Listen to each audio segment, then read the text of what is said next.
রাজ্যের আশাকর্মীদের নানা সমস্যা সমাধানের লক্ষ্যে সোমবার বিকেল ৫ ঘটিকায় ভারতীয় মজদুর সংঘ অন্তর্গত ত্রিপুরা আশাকর্মী সংঘ এর পক্ষ থেকে ১৩ দফা দাবিপত্র নিয়ে এনএইচএম এর মিশন ডাইরেক্টর শ্রী রাজু ওয়াহিদ মহোদয়ের সাথে সাক্ষাৎ করা হয়।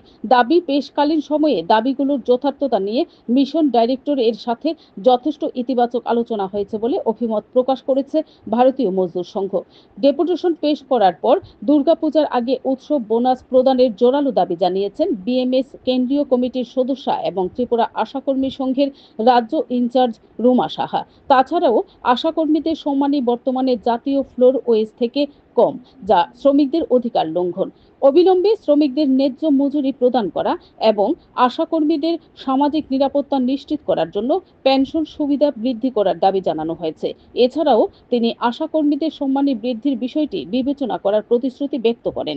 ত্রিপুরা আশাকর্মী সংঘের সাধারণ সম্পাদক স্বপ্না দাস আশা প্রকাশ করে বলেন, সরকার শীঘ্রই রাজ্যের জনগণের সেবায় নিয়োজিত হাজার হাজার আশাকর্মী এবং সহকারীদের ন্যায্য বিচার প্রদান করবেন।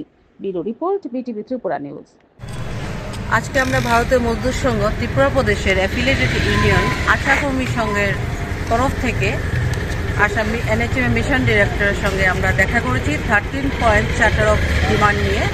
বিশেষত আমাদের আজকে বলার ছিল যে